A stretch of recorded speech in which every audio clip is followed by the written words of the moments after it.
Somewhere over the Solomon Islands, a lone American fighter pilot found himself surrounded by 5 Japanese Zeros. His engine was overheating, his ammunition was running low, and every pilot in the squadron had written him off as a bookworm who would never survive real combat. What happened next would force the entire Pacific Air War to reconsider what it truly meant to be a fighter pilot. The date was November 1943. The place was the contested sky above Bougainville, where American and Japanese forces clashed daily in a brutal aerial chess match for control of the Solomon Islands. The stakes could not have been higher. Whoever controlled these skies controlled the stepping stones to Tokyo itself. The heat was oppressive even at 12,000 feet. Humidity clung to everything. Cockpit canopies fogged at the edges, the tropical sun turned metal surfaces into griddles. Below, the jungle-covered volcanic peaks of Bougainville rose through scattered clouds, beautiful and deadly, hiding Japanese airfields that launched wave after wave of fighters against American bombers and their escorts. The sound of war in this theater was distinctive. The throaty growl of Pratt and Whitney radial engines, the distant crackle of gunfire that seemed to come from everywhere and nowhere. The radio chatter, clipped and urgent, as pilots called out bogies and broke into combat. And beneath it all, the constant vibration that worked its way through the aluminum airframe into the bones of every man who flew. The Grumman F-6F Hellcat had arrived in the Pacific that year, and it was changing everything. Bigger, faster, and tougher than the F-4F Wildcat it replaced, the Hellcat gave American naval aviators something they desperately needed: a fighter that could meet the legendary Zero on more equal terms. But the aircraft alone was not enough. The men who flew them still had to outthink, outmaneuver, and outlast an enemy with years of combat experience. Marine Fighter Squadron 215, known as the Fighting Corsairs, operated from the primitive airstrips carved out of the jungle at Munda and later Torokina. The conditions were brutal. Pilots lived in tents. Malaria was endemic, the food was monotonous, and the flying was relentless. Sometimes 3 or 4 missions a day, escorting bombers, strafing enemy positions, or hunting Japanese aircraft over the vast blue expanse of the Solomon Sea. Among these pilots was a man who did not fit the mold. While others played poker in the ready tent or wrote letters home, he sat apart with technical manuals spread before him. He studied Japanese aircraft performance data captured from intelligence reports. He calculated fuel consumption rates and climb ratios. He memorized the structural limitations of the Zero's wing spar. His squadron mates watched with a mixture of amusement and pity. Combat flying, they believed, was about instinct and aggression, not arithmetic. They called him the library pilot. It was not meant as a compliment. If this history matters to you, tap like and subscribe. Kenneth Ambrose Walsh was born in Brooklyn, New York in 1916, but he grew up in the kind of working-class anonymity that produced so many of America's wartime heroes. His father was a laborer. Money was tight. The family moved frequently, chasing work through the lean years of the 1920s and into the grinding poverty of the Depression. Walsh was not a natural athlete or a golden boy destined for glory. He was quiet, observant, and possessed of an unusual patience. While other boys played stickball in the streets, he spent hours at the public library, reading everything he could about aircraft. The age of aviation had captured his imagination completely. Lindbergh's transatlantic flight in 1927 convinced him that flying was his future. But flying lessons cost money, and money was something the Walsh family did not have. So Kenneth found another path. In 1933, at the age of 17, he enlisted in the United States Marine Corps as a private. His plan was simple: serve his time, gain experience, and find a way into the cockpit by any route available. For 3 years, Walsh served as an enlisted Marine, learning discipline and patience, watching pilots from the ground and studying their machines with the eye of a mechanic. He applied for the Naval Aviation Cadet Program repeatedly. Each time, he was rejected. The standards were exacting. The competition was fierce. Most candidates came from college backgrounds with flight training already under their belts. Walsh refused to quit. He studied for the entrance examinations with the same methodical intensity he would later bring to aerial combat. He memorized navigation formulas. He learned meteorology. He practiced the physical fitness requirements until his body met every standard. In 1936, after years of persistence, he was finally accepted into flight training at Naval Air Station Pensacola. What happened next surprised everyone, including Walsh himself. The quiet, bookish enlisted man turned out to be a natural pilot. His instructors noted his exceptional smoothness on the controls and his ability to maintain situational awareness under pressure. More importantly, they observed something unusual. Walsh approached flying as an intellectual problem to be solved, not merely a physical skill to be mastered. He graduated near the top of his class and received his wings as a Marine Corps aviator. But even then, he remained different from his peers. While other young pilots focused on gunnery scores and formation flying, Walsh spent his off hours studying Japanese aviation. He obtained translated manuals. He analyzed combat reports from China, where American volunteer pilots had already clashed with Japanese aircraft. He built mental models of enemy tactics and rehearsed countermaneuvers in his mind. His fellow pilots noticed. Some respected his dedication. Others thought it strange, even slightly obsessive. Combat flying was supposed to be about courage and reflexes, not homework. The nickname library pilot emerged sometime during his early deployments, a gentle mockery of his scholarly habits. Walsh let the teasing wash over him. He knew something they did not. He knew that in the unforgiving arithmetic of aerial combat, knowledge was ammunition, and he intended to be fully loaded. By mid-1943, the American air campaign in the Solomons was in crisis. The statistics told a grim story. Japanese pilots, many of them veterans of years of combat over China and the Pacific, were exacting a heavy toll on American squadrons. The Zero remained a formidable opponent, its extraordinary maneuverability allowing experienced Japanese aviators to outfight American pilots in turning engagements. The standard American doctrine was simple: never turn with a Zero. Use speed and diving attacks, hit and run. But in the chaos of actual combat, doctrine often crumbled. Pilots found themselves sucked into turning fights they could not win. They tried to match the Zero's agility and paid for it with their lives. The Grumman Hellcat and the Vought F-4U Corsair offered new hope. Both aircraft were faster and more powerful than the Zero. Both could absorb punishment that would have destroyed earlier American fighters. But pilots were still dying at rates that threatened to outpace replacement. The problem was not the machines. The problem was how they were being used. Intelligence reports provided detailed information about Japanese tactics and aircraft performance, but this information often sat in filing cabinets, read by staff officers and then forgotten. Frontline pilots rarely saw the technical data that might have saved their lives. Training emphasized basic fighter maneuvers, but provided little insight into the specific vulnerabilities of enemy aircraft. Walsh observed this gap with growing frustration. He collected every scrap of intelligence he could find.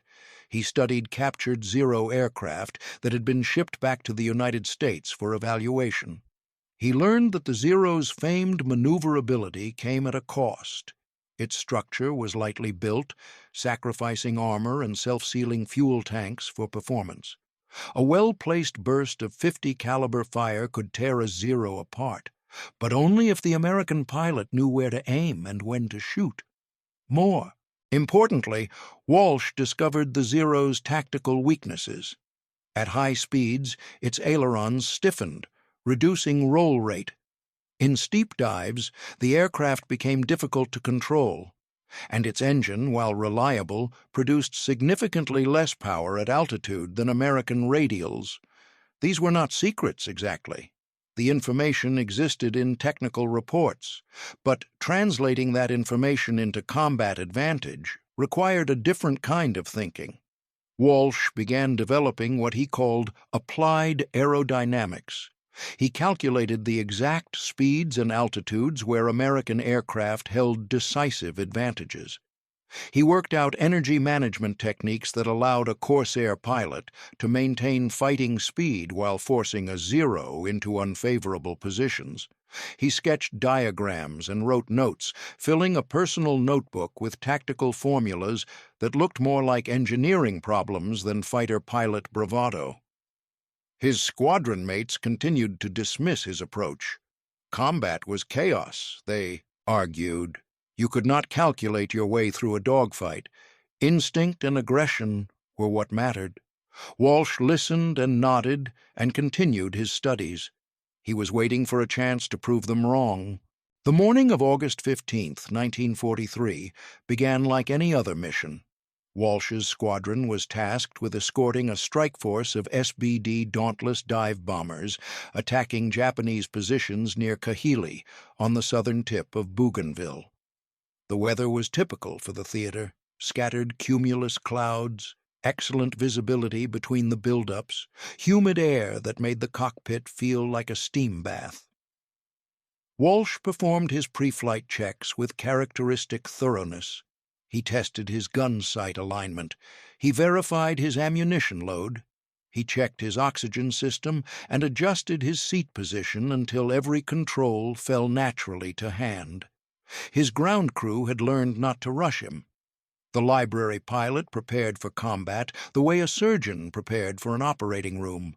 The Corsairs climbed to escort altitude, throttles set for economy cruise, the big Pratt and Whitney R-2800 engines rumbling steadily. Below, the bombers droned toward their target in a disciplined formation. Walsh scanned the horizon constantly, his head on a swivel, searching for the telltale glint of sunlight on enemy wings. The Japanese attacked from above and behind, a classic bounce that caught the American formation partially by surprise. Radio calls erupted as pilots broke to engage. The disciplined formation dissolved into a swirling melee of diving, climbing, turning aircraft. Tracers crisscrossed the sky. Walsh did not panic. His mind shifted into a different mode, the analytical calm he had trained himself to maintain. He identified his targets, assessed their energy states, and made a decision that went against every instinct a fighter pilot was supposed to have. Instead of turning to engage, he dove. His Corsair accelerated rapidly, the airspeed indicator climbing past 300 knots. Behind him, 2 Zeros followed, their pilots confident they had an easy kill. Walsh counted seconds in his head, waiting for the moment he knew would come. At exactly the speed his calculations predicted, the pursuing Zeros began to struggle. Their ailerons stiffened. Their pilots found themselves unable to track the rolling, jinking Corsair ahead. Walsh pulled up hard, converting his dive speed into altitude. The Zeros, caught at a disadvantage, bled energy trying to follow. Walsh rolled inverted, pulled through, and came down on the trailing Zero from an angle its pilot never expected. His .650 caliber machine guns fired a concentrated burst. The Zero came apart. He had used pure physics to create a kill, but the fight was far from over. More Japanese aircraft were converging on the bombers. Walsh's fuel state was becoming critical. His engine temperature was climbing toward the red line. Any sensible pilot would have broken off and headed for home. Walsh did not consider himself a sensible pilot. He considered himself a prepared one. What followed over the next 20 minutes would become one of the most remarkable individual combat actions of the Pacific Air War. Walsh found himself alone, separated from his squadron, with multiple Japanese aircraft between him and the bombers he was sworn to protect. A lesser pilot might have frozen. Walsh felt an almost clinical clarity descend. His mind processed information with machine-like efficiency. 4 remaining Zeros were maneuvering to attack the now vulnerable dive bombers. Their pilots were skilled, experienced, and working in coordinated pairs. Walsh was outnumbered 4-1, low on ammunition and operating an aircraft with an overheating engine. He had precisely the advantages he needed. Walsh understood something that most pilots learned only through fatal experience. The Zero was not actually faster than the Corsair in level flight. It was not as structurally strong. It could not sustain high-speed maneuvering without losing control. And its pilots, however, skilled, were trained to fight in a particular way. They expected their enemies to turn. They expected dogfights. They did not expect a single American pilot to use altitude and energy like weapons. Walsh climbed, trading his remaining fuel for the precious advantage of height. The Zeros, focused on the bombers below, did not immediately pursue. They were making the classic mistake of assuming a single enemy was not a threat. Walsh counted on that assumption. He selected his approach angle with geometric precision. The sun was behind him. The Zeros were below and slightly ahead. He trimmed his aircraft for a high-speed diving attack, knowing he would have only seconds to fire before momentum carried him through and beyond the enemy formation. The dive felt like falling into a tunnel. Wind noise rose to a shriek. The airframe shuddered as the Corsair approached its design limits. Walsh fixed his gun sight on the lead Zero and waited until the range closed to what his calculations told him was optimal. 250 yards, then 200, then 150. He fired. The Zero staggered under the impact. Walsh saw pieces of wing separate and spin away.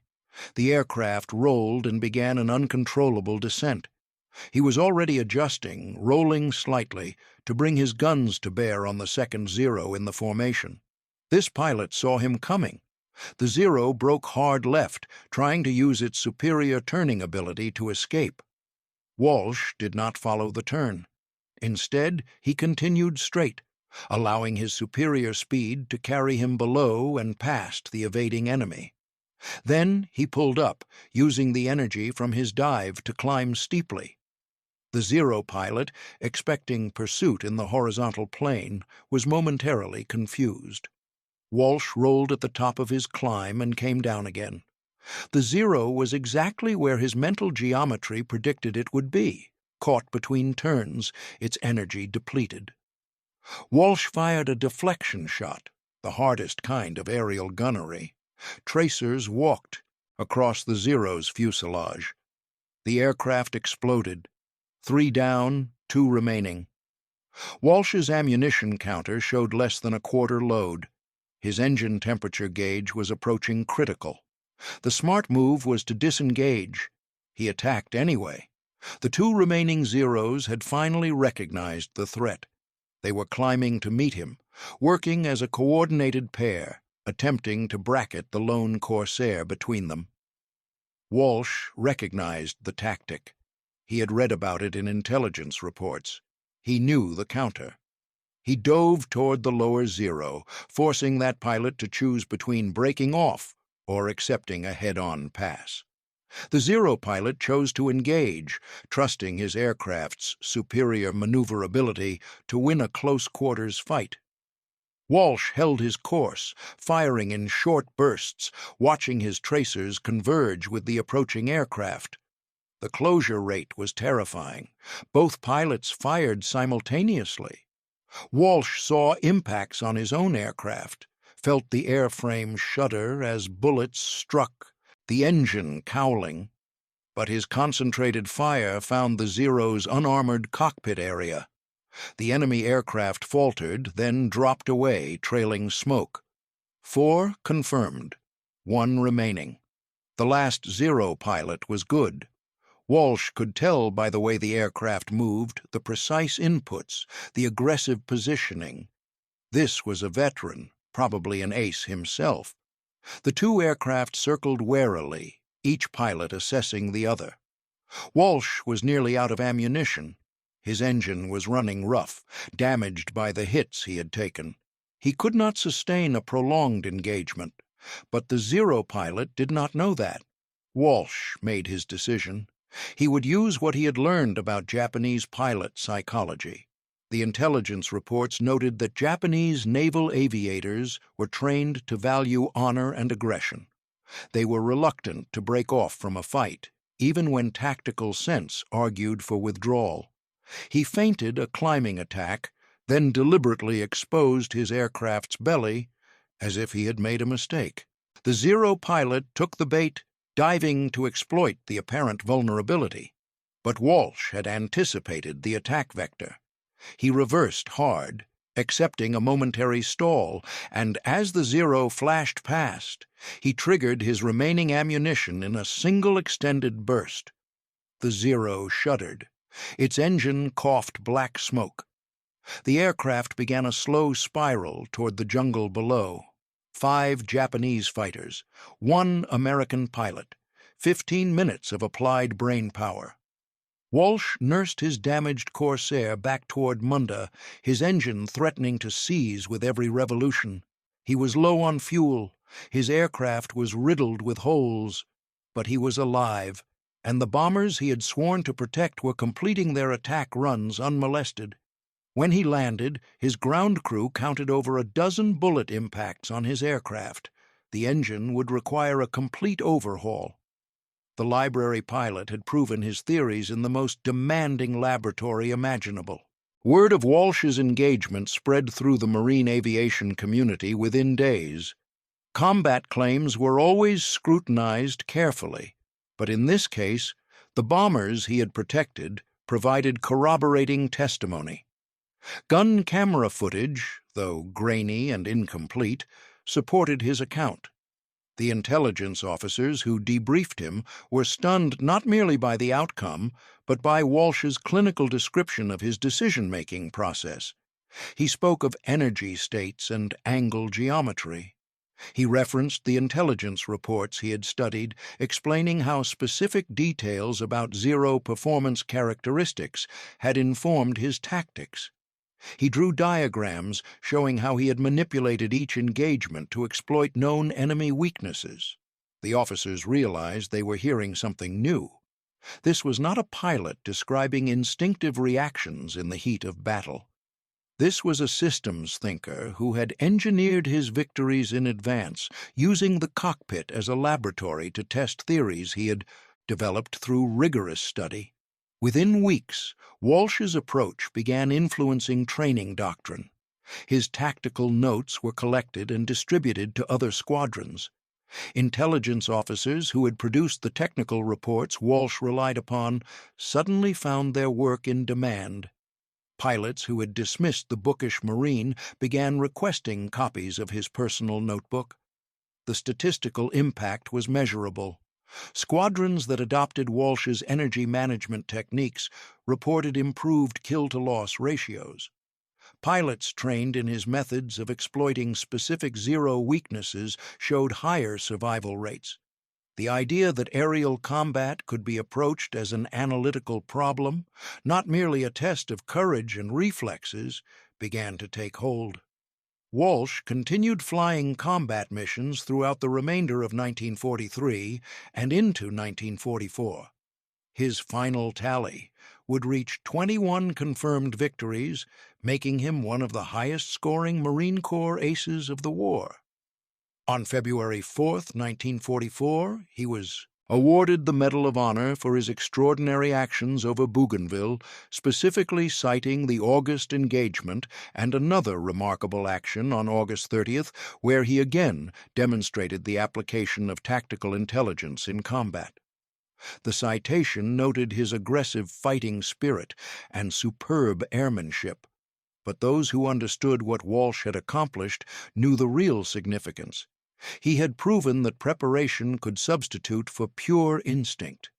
He had demonstrated that intelligence, properly applied, was a weapon as deadly as any machine gun. The ripples extended beyond individual combat.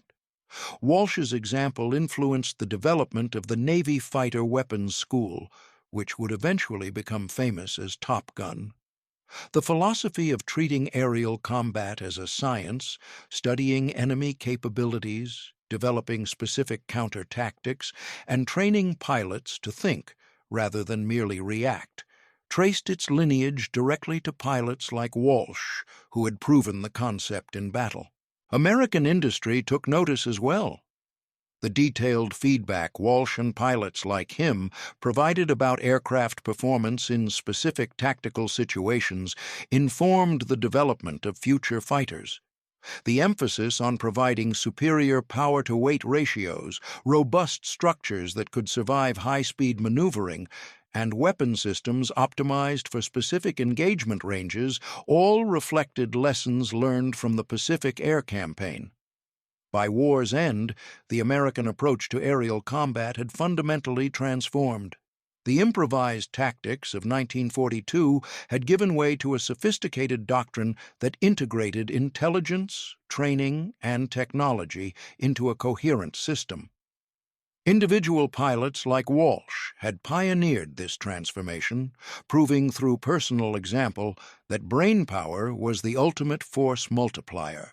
Kenneth Walsh survived the war and remained in the Marine Corps, retiring as a lieutenant colonel in 1962. He spent his later years in relative obscurity, living quietly in California, occasionally speaking at aviation events or consulting on historical documentaries. He never sought fame or traded on his wartime accomplishments. Those who met him in his final decades described a thoughtful, soft-spoken man who seemed almost embarrassed by praise. He deflected questions about his Medal of Honor with characteristic modesty, preferring to discuss the mechanics of aerial combat rather than his personal achievements. He remained, to the end, more interested in the science than the glory, but his influence endured in ways he could not have fully appreciated. The Fighter Weapons School at Naval Air Station Miramar, established in 1969, institutionalized the philosophy Walsh had pioneered, that aerial combat was a discipline requiring rigorous study, not merely natural talent. The school's instructors taught pilots to analyze enemy capabilities, develop specific counter-tactics, and approach each engagement as a problem to be solved. They were, in essence, teaching Walsh's methods to a new generation. The digital age brought new applications of his principles. Combat simulation and computer modeling allowed pilots to rehearse scenarios with precision impossible in Walsh's era. But the underlying philosophy remained unchanged. Know your enemy, understand your own capabilities, use intelligence as a weapon. Walsh's story also challenged enduring myths about the nature of heroism. The popular image of the fighter ace emphasized intuition, aggression, and natural flying ability. Walsh's example suggested a different model. He demonstrated that methodical preparation, intellectual discipline, and the willingness to approach combat as a learnable skill could produce results equal to or exceeding natural talent. This insight had implications far beyond aviation. Walsh's approach anticipated the data-driven decision-making that would come to dominate fields from medicine to finance to athletics.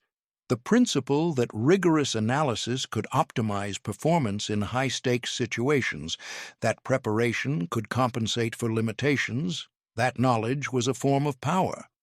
All of these ideas found early expression in the Pacific cockpit of a Marine aviator who refused to accept that combat could not be studied. Kenneth Ambrose Walsh died on July 30, 1998, at the age of 82. He was buried with full military honors, his Medal of Honor displayed at his service. The library pilot had finally closed his books, but the lesson he left behind remained open, available to anyone willing to learn it. In a world that celebrated natural gifts and intuitive genius, Walsh proved that disciplined preparation could achieve what raw talent alone could not. He showed that the most powerful weapon a pilot carried was not strapped to his wings, but contained within his mind. The jungle-covered peaks of Bougainville have long since returned to peace. The airstrips where Walsh launched and landed are overgrown, reclaimed by vegetation. The Corsairs and Zeros that clashed in those skies exist now only in museums and memories.